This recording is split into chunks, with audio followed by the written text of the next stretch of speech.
ያስጠበቀው በእውነት አክሊሉ ቆየ እኮ ከመጣ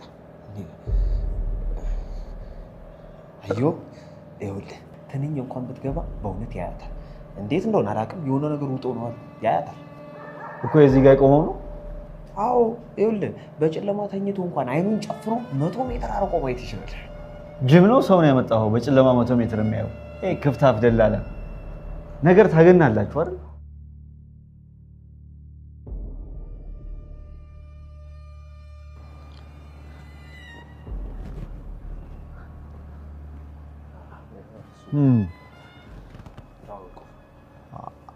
አንተ ነህ ጥበቃው ጤና ይስጥልኝ ጌታዬ ቆይ ምንድነው ሰዎችን ሳገኛቸው የማውቃቸው የሚመስለኝ እንዴ ምን አይነት በሽታ ነው ያዘኝ ይህንንም ሰው የሆነ ቦታ አውቀዋለሁ የሆነ ቦታ የሞገስን ሚስትም እንዲሁ የሆነ ቦታ አውቃታለሁ ቆይ ለምንድነው ብዙ ሰው ሳይ የማውቀው እየመሰለኝ ነው ህመም ነው ወይስ በእውነትም የማውቃቸው ሰዎች ናቸው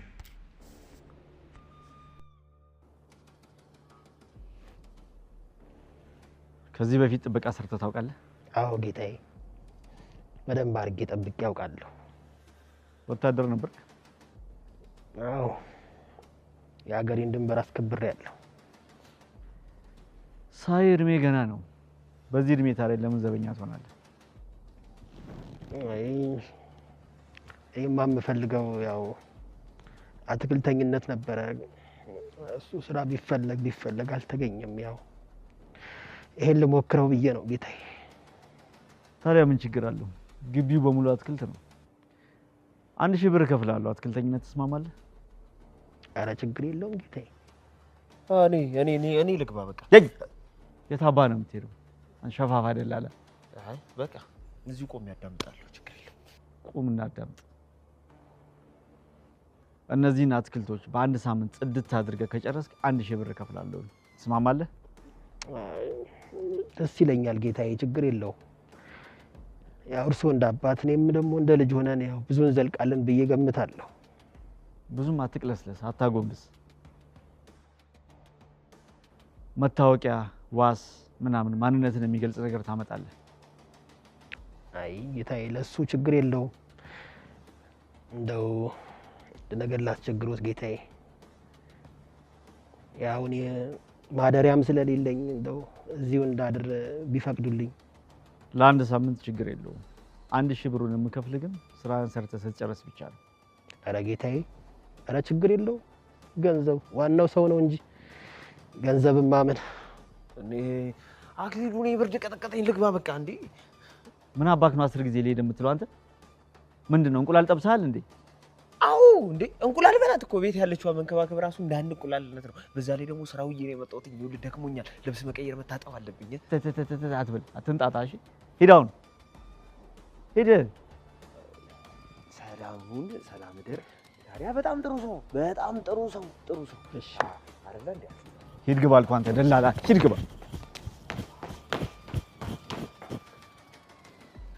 ይኸውልህ ምግብ ምናምን ታዲያ ከውጭ ነው ሌላ ደግሞ እቺን ደጃፍ ማለፍ አልተፈቀደልህም ይቺን ማለት ነው ገባ ከቻልክ በዚህ 3 ቀን ውስጥ ጽድት አድርገህ ጨርሰህ አበቦቹን ከርክማ አስተካክለ መውጣት ትችላለህ እሺ ጌታዬ ኧረ እባክህን 10 ጊዜ አታጎንብስ አንተ ሰውዬ ይኸውልህ የሀገሬ ሰው ምን ይላል መሰለህ ይሄ ጎንበስ ወይ ዕቃ ለማንሳት ነው ወይ ለመፍሳት ነው ይላል እሺ ለማንኛውም እስቲ መታወቂያህን አሳየኝ የሆነ ቦታ እማውቅህ እየመሰለኝ ነው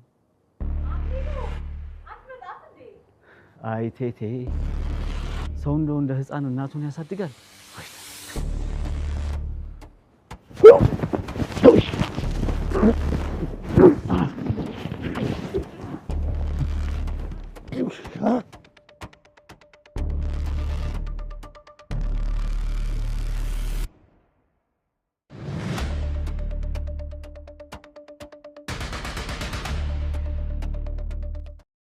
አንዳንዴ የፈለገውን የሚስልበት የቤታቸው ጓሮ ይናፍቀዋል።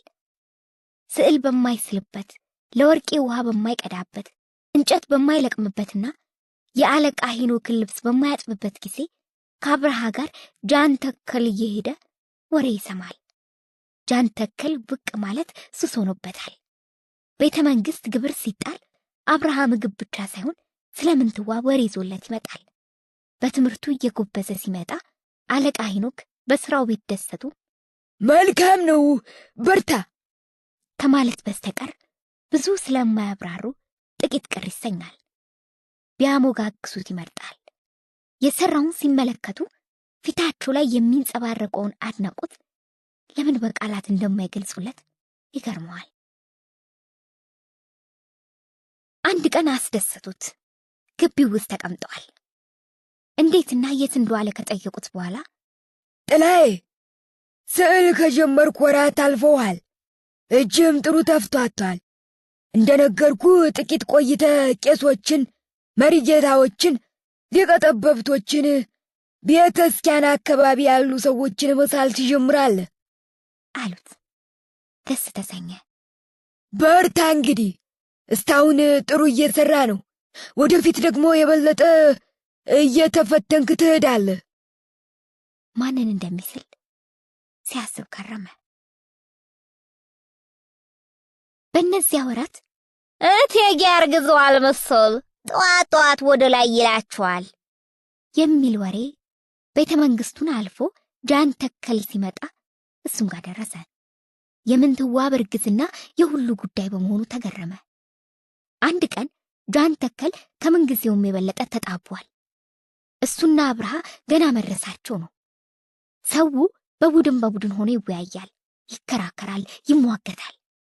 ጥላዬ አንዱ ጋር ተጠግቶ ሲያዳምጥ ወሬው ዛሬም ስለምንትዋብ እርግዝና ነው። እቴጌይቱ ወንድ ካልወለዱ ንጉሱ እንዴት አድርገው ነው አልጋ ወራሽ የሚያገኙ? ፊት የወለዷትም ሴት ናት አሉ። እቴጌም ሴት ወለዱ ጉድ ነው በለኛ። ጉድም ጉድ ነው። ጥላዬ አላስቻለው፣ ጣልቃ ገባን። ከምኑ ላይ ነው ጉዱ አለ። አረገኝ ምን ያለ ጅል ነው በሉ የተጃጃለ። ሴት መንገስ እንደማያችል አያውቁም ሆኖ ነው። አይ በለውና እቴጌ ሴት ቢወልዱ እንዴት ሆኖ ነው ንጉሥ አልጋ ወራሽ የሚኖራቸው? እስቲ ንገረኝ። ጥላዬ ሊቀጥለው የማይችልበት ሙግት ሆነበትና ዝም አለ። አብርሃን በዓይኑ ፈልጎ ሲያገኘው አብርሃ የአንገቱ ስሮች እስኪገታተሩ ድረስ ከሁለት ሰዎች ጋር ይከራከራል። ጥቂት ጠብቆት ወደ ቤቱ ሄደ። ቤት ሲደርስ አለቃ ሄኖክ ከሰዓት በኋላ እንደሚያደርጉት ጥላ ስር ተቀምጠው ቀለም ይቀመማሉ። አጠገባቸው ሄዶ ተቀመጠ። የት ቆይተህ ነው አሉት። ከአብርሃ ጋር ጃን ተከል ወርደን የሰው ክርክር ለብቻው ነው አላቸው። ስለምን የሚከራከሩ? ስለ እቴጌ ምንትዋብ ይበላት ወለቴ ቸገረው። ገና ምንትዋብ የሚለውን ስም አልተለማመደውም። እቴጌው አርግዘዋልና ወንድ በሆነ እያለ ሰው ይነታረካል። መቼም እውነት ነው። ለእቴጌም ሆነ ለንጉሱ ወንድ መሆኑ ይጠቅማል። በዚህ ጊዜ እቴጌስ ቢሆኑ ተኝተው ያድሩ መሰለ። ቤተ መንግስት ውስጥ ያለ ወሬስ እንኳን አያስተኛቸውም። ወንድ ቢሆንላቸው ንጉሱንና የእሳቸው ደጋፊ የሆኑትን መኳንንት ጭምር ያስደስታሉ። እሳቸውም ልባቸው ያርፋል። ወርዶባቸዋላ። እግዚአብሔር ይርዳቸው። በዚህ ላይ ከቋራ ናቸው። ከቋራ ቢሆኑ ምን ሞገድ አለው? አይ ጥላዬ አለው እንጂ። በአንድ በኩል መኳንንቱ የቋራ ደም ያለው አልጋው ላይ እንዲወጣ አይፈልጉም። ቋራ እንደ ጎንደርም አይደል ባላገር ነው ብለው ያስባሉ። በሌላ በኩል ደግሞ ወይኔ አምባ ስንቱ የነጋሲ ዘር መሰል አሰፍስፎ የሚወለደው ወንድ ይሁን ሴት የሚጠባበቀው። ወንድ ተወለደ የመንገስ ዕድላችን ይዘገይብናል አሊያም ያመልጠናል ብሎ ይሰጋሉ። ሴት የሆነች እንደው እነሱም ይደሰታሉ። ከንጉሱ ጋር ጠብ ያላቸው መኳንንትም የልባቸው ይደርሳል። ንጉሱም ቢሆኑ ዳግም ሴት ከተወለደችላቸው ያዝናሉ። አየ ነገስታቱ አልጋቸውን አሳልፈው መስጠት ስለማይፈልጉ ወንድ ልጅ ለማግኘት ሲሉ ቁባት ይይዛሉ። አሁን አጤ ቴዎፍሎስ የታላቁ ኢያሱ ወንድም የጃንሆይ አጎት መሆናቸው ነው። ከሕግ ባለቤታቸው ከእቴጌ ወለተ ጽዮን ጠንተው ሲኖሩ እቴጌዋ መካን ነበሩና አልጋ የሚወርስ ልጅ አልነበራቸውም። ስለዚህ የነጋሴ ዘር የሌላቸው የአጤ ቴዎፍሎስ እንደራሴ የነበሩት ቴዎስጦስ ነገሱ። አሁንም ጃንሆይ ቢሞቱስ እንኳ አልጋቸውን የሚወርስ ልጅ የለም። እዚህን ያውሉ ክርክር እቴጌ ሴት ወለዱ ጉድ ነው ቢሉ ጉዱ ምኑ ላይ ነው ብል አንዱ ጅል የተዣዣለ ብሎ ሰደበኝ አላቸው እየሳቀ። አለቃ ሄኖክ እንባቸው ጠብ እስኪል ሳቁና እንግዲህ ለእቴጌ እንጸልይላችኋለን አሉት። ኧረ አጥብቄ ጸልይላታለሁ አለ ለራሱ።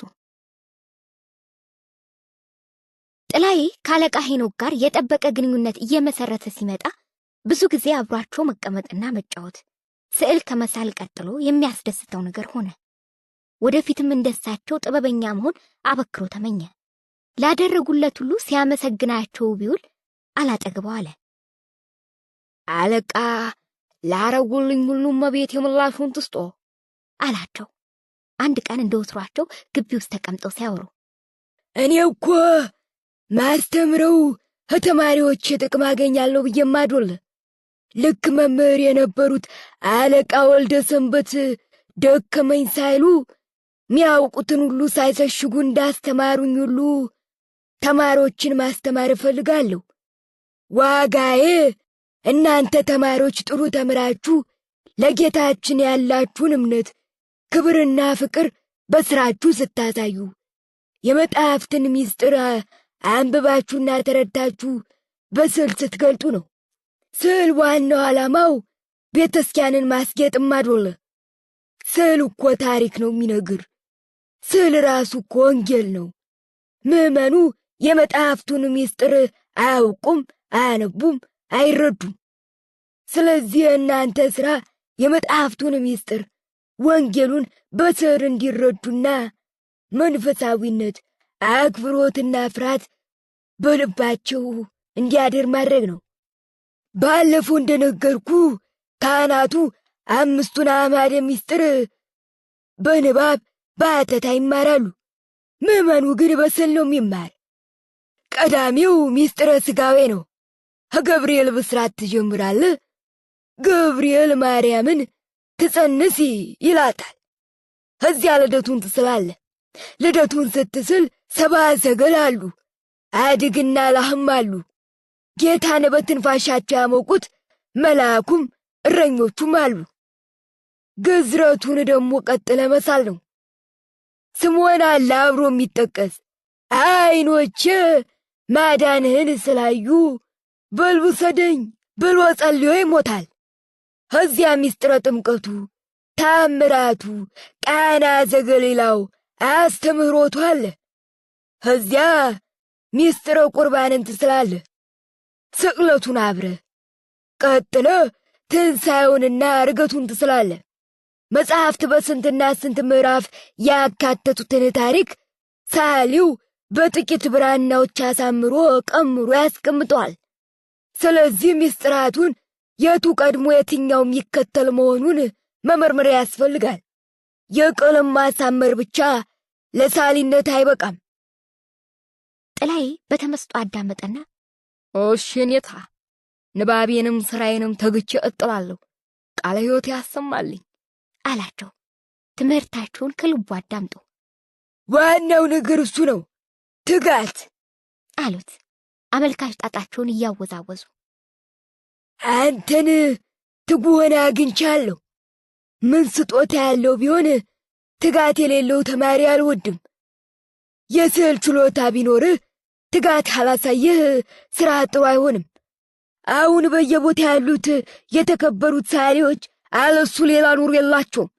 አንዳንድ ተማሪ ይመጣል እኔ ዘንድ እንደው ብቻ ጫር ጫር አድርጎ ቤተ ክርስቲያን ውስጥ ገብቶ ስዕል መሳል ይፈልጋል። ይህ እንዴት ብሎ ይሆናል? ስዕል ቀልድ ነው እንዴ? እኔማ እንደዚህ ያለውን ተማሪ እኔ ዘንድ አላቆየውም። አንተ ለስዕልም ለቤተ ክርስቲያንም አትሆንም ብዬ ነው የምሰደው። ችሎታ ለትጋት ምንድን ነው? አይምሰል ጥላዬ፣ ስራን ትልቅ ደረጃ የሚያደርሰው ትጋት ነው። እኔስ ብሆን አንድ ተማሪ ትጋት አላሳየ እሱ ጋር ስለምን እደክማለሁ? እስቲ በል ንገረኝ። እውነት ነው አለ ጥላዬ ራሱን ባውንታ እየነቀነቀ። ልቡ ተነካ። ስዕል እየሳለ ቤተ ክርስቲያንን ማገልገል እንዳለበት ይመኝ እንጂ እንደዚህ ጠለቅ ብሎ ነገሩን አስቦበት አያውቅም። በአካባቢው የሚያያቸውን ቤቶች፣ ሰዎችና እንስሳት ቤታቸው ግድግዳ ላይ ሲስል ቢቆይም የሚስላቸውን ምስሎች ለዘላለም ቀርጾ ማስቀመጥ ከሚመኛቸው ነገሮች አንዱና ዋነኛው ምንትዋብን ነው። በተለይም ደግሞ ነጠላ ተከናንባ ከቤተ ክርስቲያን ስትወጣ ያያት የነበረውን። ለስዕል ያለኝ መውደድ ለብቻ ነው። እርሶ ዘንድ መማሬ ደግሞ ይበልጥ እንድወዱ አድርጎኛል። እኔም ለስዕል ነው ተብሎ የማይነገር ፍቅር አለኝ አሉት። አለሱ ሌላ ሕይወት የለኝም። ስዕል ሳይመራመራለሁ። የሠራሁትን ሥራ መልሼ ሳየው በእውነት ይህን የሠራሁት እኔ ነኝ ወይስ በእኔ እጅ ራሱ ባለቤቱ ሳለው ብዬ እደነቃለሁ። ስዕል የእግዚአብሔር ወይም የደቂቀ አማልክቱ ሥራ እንጂ የእኛ የደካሞቹ ፍጥረት አይመስለኝም።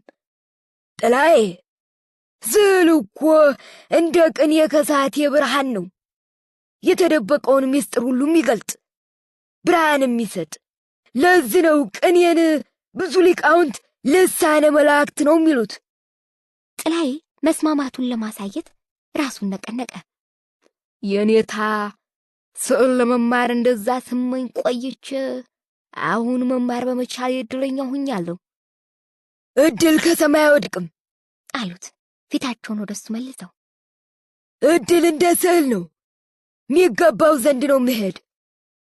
ማይሆነው ዝግጁ ሆኖ ማይጠብቀው ዘንድ አይሄድም፣ ወይም ማይሆነውን አይጣራም። እድል ልክ እንደ ስዕል የሚፈልገውን ያውቃል፣ አውቆም ይጣራል፣ ወይም ራሱ ወደሱ ይሄዳል። እንዳንተ ያለውን የነፍሱን ጥሪ የሚያውቀውን አለበት ፈልጎ ያወጣዋል። አንተም ዛዲያ ስትፈልገው እሱም ሲፈልግ ስትፈላለጉ ቆይታችሁ ተገናኛችሁ። አየነታ የዚያር ቸርነት ተጨምሮበት ነው። እዚያር እኮ ማትችለውን አይሰጥህም፣ ጎበዝ ብትሆን የሰጠ። እውነት ነው አለ ለራሱ። አሁን ይልቅ ብመክር አሉት አመልካች ጣታቸውን እያወዛወዙ። ደብረ ወርቅ ሄደህ ሌሎች አስተማሪዎች ዘንድ መማርን ነው። እንደ ሌላው ትምህርት ሁሉ ስዕል እየተዘዋወር ስትማር ብዙ ትምህርት ትቀስማለህ፣ ችሎታንም ታዳብራለህ። ደብረ ወርቅ ታላላቅ የስዕል መምህሮች አሉ። እኔ እንደምታየው እያረጀው ነው። እንግዲህ እንደ ድሮ ማስተማር አልችልም። አንተንም ገና ሳይ ቀልቤ ስላረፈብህ ተቀበልኩ፣ ማስተማር ተዋለሁ እያልሁ ነበር አሉት። የኔታ እርሶ ዘንድ በቆየው እርሶ መለየቱ ይከብደኛል። ምን ይደረግ፣ እየደከመኝ መጣሁ። ከዚሁ ሌላ መምህር ዘንድ ብቆይስ? ሊቀ ጠበብት አዳሙ ዘንድ ነው እንድትማር የፈለኩት። አዳሙ ወደር የማይገኝለት መምህር ነው። ለእኔም የረዥም ጊዜ ወዳጄ ነው። እስካሁንም ብዙ ተማሪዎችን ወደ እሱ ልኬያለሁ። አንተም ከእሱ ዘንድ እንድትማር ነው የምፈልግ። ትምህርትህን ስትጨርስ ተመልሰህ ትመጣለህ። ጥላዬ ጎንደር የዕድል በር ከፈተችልኝ፣ አለቃን መምህሬ ጎንደርን ቤቴ ብሎ ተመቻችቶ ተቀምጦ እንደዚህ ያለ ዱብዳ ሲመጣበት ደነገጠ። ሆድ ባሰው፣ መንፈሱ ተረበሸ፣ ተስፋ ሊቆርጥ ቃጣው። ከአለቃ ሄኖክ ስር ሆኖ ታላቅ ሰዓሊ ለመሆን ያደረበትን ምኞት፣ ከቤቱ ሲወጣ የስዕል ንጉሥ ለመሆን የነበረውን ህልም ሁሉ ጉም ሸፈነው። ደብረ ወርቅ ይሂድ ወይንም እዛው ጎንደር ሌላ አስተማሪ ዘንድ ይማር ለመወሰን አቃተው። ግራ ገባው። ምንትዋብን በአካል ባያገኛትም እንኳ ከሷ ርቆ መኖሩ ደግሞ አሳሰበው፣ አሳዘነው።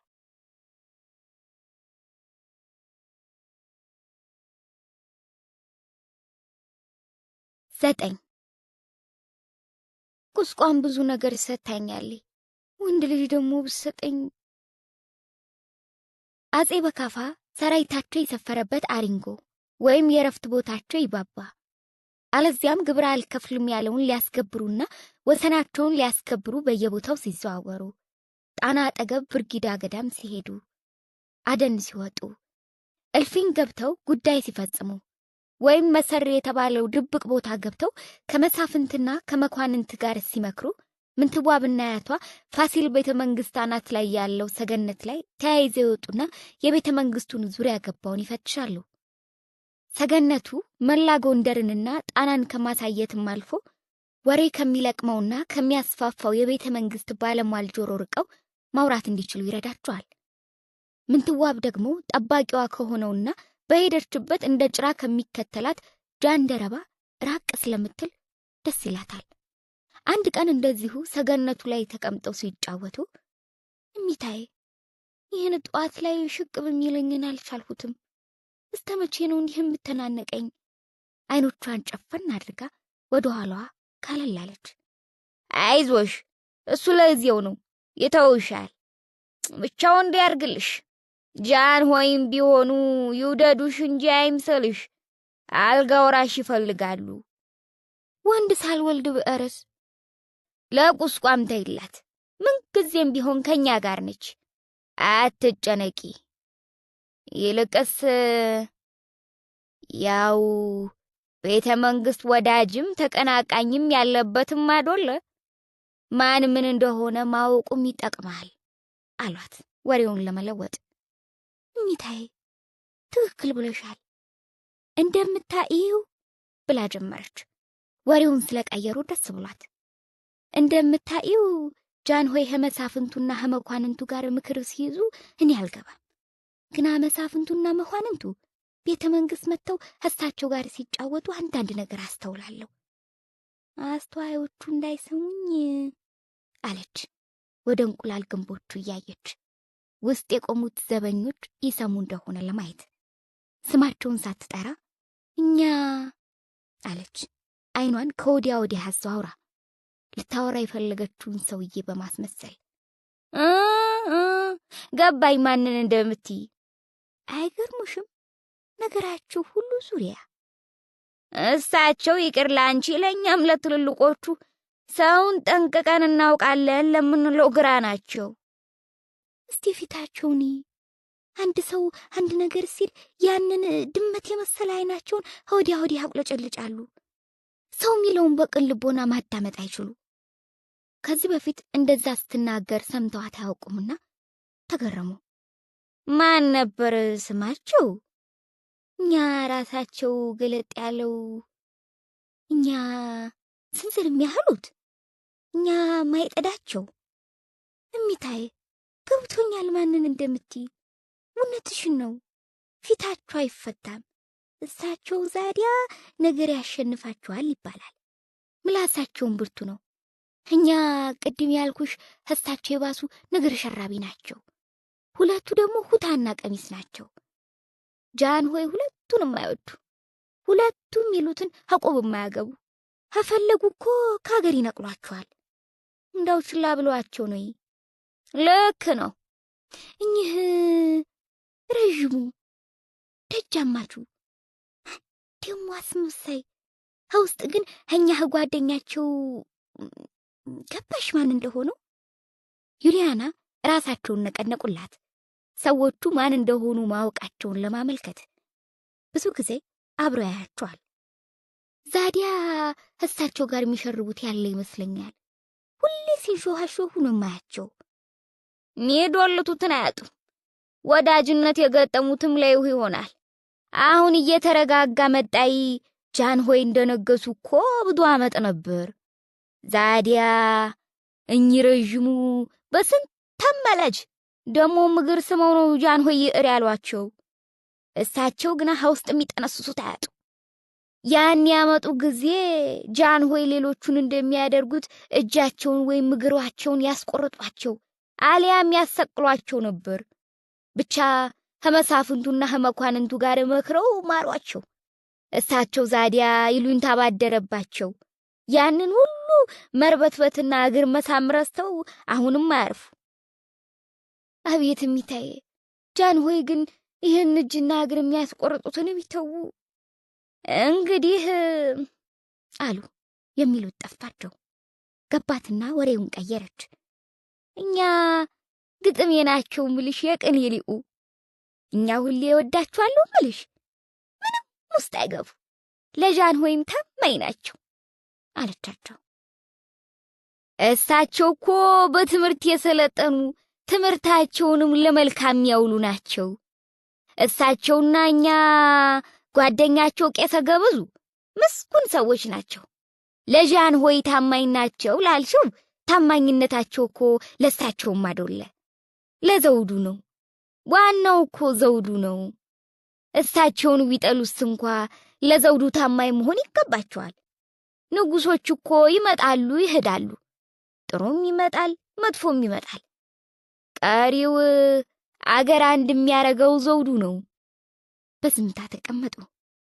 ፈገግ አለችና እሚታይ እኔ መቼም አንድም ቀን ቤተ መንግስት እገባለሁ ብዬ አስቤም አላ የት ብዬ አስቤው እዛው ቋራ ለአንዱ ትድሩኛላችሁ ብዬ ነበር ማስቢ። መቼም ማናሰበ ይሄን ሁሉ አንቺ እንደዛ የተራባላባት ምሽትም አትሆኝም ስትይኝ ቤተ መንግስት ገባሁልሽ አለቻቸው። ያን ጊዜማ ቤተ መንግስት መግባት እንዴት ብለሽ ታስቢያለሽ? በላይ ደግሞ ሰው መቼም በሚኖርበት ልክ ነው የሚያስብ።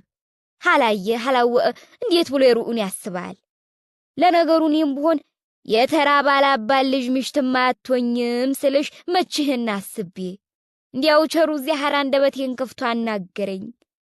ግናስ እንኳንም የኛን የሁነኛ ልጅ አላገባሽ። ግንባሯ ተኮማተረ። እሚታይ ምን አደረገ? እኔ ልጅየው ጠብ የለኝም። አባትየው ያለፈ ነገር ነው። ስለሱ ማውራት ምን ያስፈልጋል? የተራባላባት ልጅ ምሽትም አትሆኝም አልሽኝ ብትይኗ ነገሩን ያነሳሁት። በዝምታ ተቀመጡ። እሷ ስላሁኑ ህይወቷ ከሰማችበት ሰዓት ጀምሮ ታልመው የነበረው የህይወት መንገድ አቅጣጫው መቀየሩ ከጥላዬ ከዚያ የልጅነት ፍቅሯ ተራርቀው መኖራቸው ብቻ ሳይሆን እሷ በወርቅ በብር ከፋርስ ከህንድ ከቱርክና ከየመን በመጣ ሐርና ምንጣፍ የተንቆጠቆጠ ቤተ መንግስት ውስጥ መኖሯ ከካይሮ የመጣ ሐር መልበሷና ጊዜም ቢሆን ምንኛ ከዳተኛ መሆኑን መገንዘቧ ከንፈሯን አስመጠጣት፣ እንደመተከዝም አደረጋት። ከጥላይም ጋር ቢሆን የህይወታቸው ምዕራፍ እንደተዘጋው ቃ ባለበት ደናዩን ቁስቋም ይሄን ሁሉ ለኔ እንደሰጠኝ ለሱም ታስብለት አለችና ላያቷ መቼም እድለኛ ነኝ አለች። አንቺ ደግሞ እናትሽን ይመስል እድል ትያለይ። እድል ከሰማይ ይወድቃል እንዴ? አታይም እንዴ? አሁንስ ቢሆን ጃንሆይ ስላንቺ ያላቸውን ግምት እንዲውስ ስላንቺ አውርተው ይጠግባሉ። ይሄ እድል ነው በእኛ የሚገባሽን ያገኘሽ። ቁስቋም ብዙ ነገር ሰታኛለች። ወንድ ልጅ ደግሞ ሰጠኝ ትሰጥሻለች። ምን ይሳናታል? አሁን ስለሱ አታስቢ። ሆዷ እየገፋ ሲመጣ ጭንቀቷ በረታ። ሴት በመውለዷ ባትከፋም ወንድ አለመውለዷ ቤተ መንግስት ውስጥ ሊኖረኝ ይችላል ብላ ያሰበችውን ቦታ የሚያሳጣት መሰላት። ይበልጡንም ደግሞ ወህኒ አምባ ያሉ የነገስታት ዘሮች የሚወለደው ወንድ ቢሆን ሐዘናቸውን፣ ሴት ብትሆን ደግሞ ደስታቸውንና የበካፋን ተስፋ መጨናገፍ እያሰበች መንፈሷ ተበጠበጠ። የጎንደርን ታቦታት ሁሉ ተማጸረች። የእሷ ቋረኝነት ያብከነከናቸው መሳፍንትና መኳንንት ደግሞ በካፋ ሲሄዱ ቋረኛ አልጋው ላይ የመውጣቱ ጉዳይ ሲያሳስባቸው ሲያነጋግራቸውና ልባቸውን ሲሰቅለው እሷ የበለጠ ጭንቀት ውስጥ ገባች። የቤተ መንግስት ባለሟሉ የበካፋ ደጋፊ መኳንንትና ህዝቡ ግን በእነሱ ዘንድ ተወዳጅነትን እያተረፈች ለመጣችው ለሷ ለምን ትዋብ ወንድ ልጅ እንድትወልድ ተመኙላት። ለወራት ቤተ መንግስት ግቢ ውስጥ በየቤቱና በየመንደሩ ወሬው ተጋጋለ። ሞኝ መቋሚያ ላይ ተሟሟቀ። ጃን ተከል ላይ ተፋፋመ። የጃን ተከል ደንበኞች ተጨማሪ ወሬ ለማሳደድ ወደ ሞኝ መቆሚያ አሽቆለቆሉ። የሞኝ መቆሚያዎቹ ወደ ጃን ተከል በጥድፊያ አሻቀቡ። መጽሐፍ ገላጩና ኮከብ ቆጣሪው ገሚሱ ወንድ ሌላው ሴት ነው ሲል ተነበየ። ገበሬው በየእርሻው ነጋዴው በገበያው ላይ፣ ሴቶች ወንዝ ዳር፣ ሽማግሌና ወጣት በየጎጡ እሰጥ አገባ ያዙ፣ ተወራረዱ። የንግርት አይነቶች ተወሱ። የቆራጣ ገዳም መምኔቷ የወለተ ጴጥሮስ ትንቢት ተወራ። የሰማው ላልሰማው አስተላለፈ። ወሬው ጎንደርን ተሻግሮ በየግዛቱ ተናፈሰ። ቀድሞ ስለ ነገስታት የተነገሩ ሌሎች ንግርቶች ሁሉ ለማመሳከሪያነት ቀረቡ፣ ተመረመሩ፣ ተተነተኑ። ሀገር በወሬ ታመሰች። ወንድ ነው ሲሏት ጮቤ ስትረግጥ፣ ሴት ናት ሲሏት ስትተክስ ከረመች። ምንትዋብ በበኩላ ቀናቱ ሲያዘግሙባት፣ ወራቱም እንደ ገመድ ሲጎተቱባት ቆይታ አንድ ሌሊት ምጥ ያዛት። እናቷና አያቷ የነገስታቱ አዋላጅ የሆኑትን ሴት በፍጥነት አስመጡ።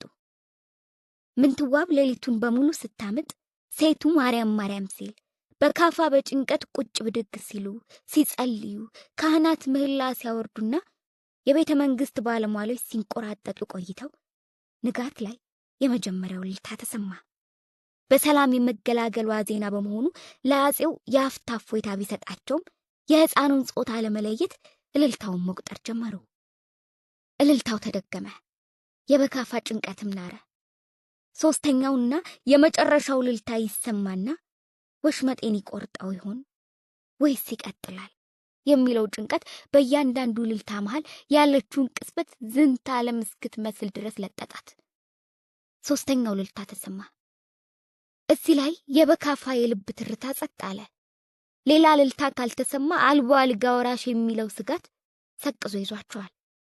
የጠላቶቻቸውን መደሰት የወዳጆቻቸውን መሳቀቅ እየቃኙ ሳለ አራተኛው የእልልታ ድምፅ መጣ። ወንድ ልጅ አምስተኛውን፣ ስድስተኛውንና ሰባተኛውን እልልታ መስማት አላስፈልጋቸውም። ወንድ ልጅ ተወልዶላቸዋል። ዜናውን በመላ ቤተ መንግስቱ ግቢ ውስጥ ሲያስተጋቡ ግቢው ትርምስምስ ወጣ። ምንትዋብ ድካም ላይ ብትሆንም ደስታዋ ወሰን አጣ። በጭንቀት የተኮማተረው ግንባሯ ተፍታታ። ቁስቋም ማርያምን አመሰገነች። አጼ በካፋ በጭንቀት የሙጥኝ ይዘውት የነበረውን የጸሎት መጽሐፋቸውን አስቀምጠው ከመኝታ ክፍላቸው ወጡ። ምንትዋብ ወዳለችበት ገሰገሱ። ምንትዋብ እስክትጸዳዳ ጠብቀው ሲገቡ እየደጋገሙ እንኳን ማርያም ማረችሽ አሏት። እንኮዬ ሕፃኑን አቅፈው ሲያሳዩአቸው የደስታ እንባ ተናነቃቸው። አልጋ ወራሽ በማግኘታቸው ሩፋኤልንና ከአንገርብ ወንዝ በስቲያ ደፈጫ የተከሏትን ኪዳነ ምሕረትን አመሰገኑ። ውለታቸውን በወርቅ እንደሚከፍሉ ቃል ገቡ። ቤተ መንግስት ውስጥ ታላቅ ፈንጠዝያ ሆነ። ወዲያው ስፍር ቁጥር የሌለው የግባት ነፍጥ ወደ ላይ ተተኮሰ። የአካባቢው ሰው ወንድ ነው ወንድ ነው እያለ ጃን ተከል ግልብጥ ብሎ ወጣ። ሴቶች እልልታቸውን አቀለጡት። ጎንደር የምስራቹ ደረሳት። ፈነደቀች። ራቅ ካሉ ቦታዎች ሳይቀር ጎንደሬዎች እየከነፉ ጃን ተከል ደረሱ። እቴጌ ወንድ ልጅ ተገላገሉ። 7 ጊዜ ሲተኮስ ቆጥር ያለው ወንድ ነው። ንጉሡ አልጋ ወራሽ አገኙ ይላል አንዱ። 3 ቆጥሬ ሴት ትሆን ስል 4 ሲደገም እንግዲህ ያማ 7 ነው የሚሆን ወንድ ነው ብዬ ስሮጥ ወጣው ይላል ሌላው። የዕጣና የውርርድ አሸናፊዎች የድል ዋጋቸውን ጠየቁ። ንግርቶች ሁሉ እንደገና ተነገሩ። የቅድስት ወለተ ጴጥሮስ ትንቢት ተነሳ። የእሷ ንግርት መሬት አይወድቅም ተባለ። በየደብሩ ካህናት ደውል አሰሙ፣ ዘመሩ፣ አሸበሸቡ። መነኮሳት ህልማቸውን ተለዋወጡ። ደስታ በደስታ ሆኑ። የበካፋ የስልጣን ተቀናቃኞች ወሬውን ሲሰሙ ደነገጡ። ተስፋቸው እንደንፋሎት ተነነ። የማስመሰል ካባ የደረቡ አንጀታቸው ያረረ ወንድ ልጅ በመወለዱ ከልብ የተደሰቱ መኳንንት፣ ካህናትና ሊቃውንት ከቅርብና ከሩቅ ደስታቸውን ለመግለጽ ወደ ቤተ መንግስት ኮረፉ። ለሕፃኑ መልካም ምኞታቸውን አዥጎደጎዱ። ሕፃኑ በአያቱ በአፄ አድያም ሰገድ ኢያሱ ስም ተጠራ። ግብር በየቀኑ ገባ። ኢያሱ በወጉ መሰረት በ40 ቀኑ ክርስትና ተነሳ። ኢያሱ ከተወለደ በኋላ የመጀመሪያው መስቀል ነው። ለአፄ በካፋ ዓመታዊ ሰራዊት ግባት ከፍተኛ ዝግጅት እየተደረገ ነው። እንደ ጎጃምና ትግራይ ካሉ ራቅ ካሉ ግዛቶች የሚመጡ አስተዳዳሪ መኳንንት ክረምቱ ሳይገባ ግንቦት ወር ላይ እያንዳንዳቸው ሰራዊታቸውን ይዘው ጎንደር ሲገቡ፣ እንደ ሰሜንና በጌ ምድር ካሉ ቅርብ ቦታዎች የሚመጡት ደግሞ አዲስ ዓመትን ቤታቸው ውለው ሰራዊታቸውን ይዘው ጎንደር ገብተዋል። ቤተ መንግስት ዙሪያ ለየግላቸውና ይዘውት ለመጡት ሰራዊት ድንኳን ተተክሎላቸው እዚያው አርፈዋል። ምንትዋብና አያቷ ስለ ሰራዊት ግባቱ አስፈላጊነት ሲነጋገሩ አያትየው ነገስታቱ ይሄን በዓል የሚያደርጉት አንድም እንግዲህ ወታደራዊ ጉልበታቸውን ለማሳየት ብለው ሲጀምሩ አቋረጠቻቸው። ለማን ነው የሚያሳዩት? ለሁሉም። እሱ ብቻም አይደለ፣ የመኳንንቱን ታማኝነት ለማረጋገጥም ሲሉ ነው። ሌላ ደግሞ ደንብ ሲያወጡ ወይም አዋጅ ሲነግሩ መኳንንቱ በየግዛታቸው ያንን ደንብና አዋጅ በተመሳሳይ መንገድ እንዲያስከብሩ ጭምር ነው። ሌላው ደግሞ መቼም ንጉሱ መኳንንቱ እንዳያምጹባቸው ተቀያይሟቸውም ከሆነ ደግሞ ለማረጋጋትና ሰላም ለመፍጠር በጋብቻ የሚተሳሰሩበትም ጊዜ ነው። በዚህ ጊዜ አንድ የተቀየመ መኮንን አሞኛል ብሎ ሊቀር ይችላል። እናም ይህ ጊዜ ጃን ሆይ አለ ነገር የሚሉበት ብዙ ነገር የሚያውቁበትና የሚስተካከል ሀለም ቶሎ ብለው የሚያስተካክሉበትም ጊዜ ነው አሏት። የበዓሉ ዕለት ምንትዋብ ከአጼ በካፋ ጎን ድባብ ተይዞላት አደባባይ ወጣች። ስርዓቱን ለማየት እጅግ ጓግታለች። ከንጉሠ ነገሥቱ ጎን ተቀመጠች። ጎንደሬዎችም ይህን ታላቅ በዓል ለመታደም ስራቸውን ነቅለው ወጥተዋል። ፎካሪዎች በየተራ እየወጡ ወደ ላይ ወደ ታች እያሉ ፎከሩ፣ ሸለሉ። ንጉሠ ነገሥቱን አወደሱ፣ አመሰገኑ። ሽለላውና ፉከራው ሲቆም በአጋፋሪ መሪነት ታላቁ ሰልፍ ተጀመረ። ባለነፍጡ እንዲሁም ባለጦሩ ጋሻውን አንግቦ ወጣ። የበግ ለምዱን ትከሻው ላይ ጣል አድርጎ ጸጉሩን አጎፍሮ በታላቅ ስነ ስርዓትና ኩራት ጉልበቱንና ታማኝነቱን እያሳየ በንጉሠ ነገሥቱ፣ በመሳፍንቱ፣ በመኳንንቱና በሕዝቡ ፊት ተመመ። ሴቱ በእልልታ ወንዱ በሆታ ተቀበላቸው፣ አከበራቸው፣ ተማመነባቸው፣ አድናቆቱን ገለጸላቸው። ምንትዋብ ከየቦታው በመጣው ጦር ብዛትና ስርዓት ተደነቀች። ንጉሠ ነገሥቱም የተሰማቸውን ደስታና ኩራት አስተዋለች። ከሰልፉ በኋላ በዓሉ ላይ የተገኘው ሁሉ ግብር ለመታደም ወደ ፋሲል ቤተ መንግስት ግቢ ግብር አዳራሽ አመራ። በሚቀጥሉት ቀናትም ንጉሠ ነገሥቱ በተለያዩ ጉዳዮች ላይ ከመሳፍንቱና ከየግዛቱ ከመጡት መኳንንት ጋር ስለ ሀገር ደህንነት፣ ስለ ወሰን አጠባበቅ፣ ስለ ግብር አሰባሰብ የመሳሰሉ ጉዳዮች ላይ መከሩ። ከየግዛቱ የመጡት መኳንንትም መስቀልን አክብረው መስከረም መጨረሻ ላይ ወደ የመጡበት ተመለሱ። እንደዚህ እያለም ለምንትዋብ ዓለም ሙሉ ሆነችላት። ሕይወትም አዲስ ትርጉም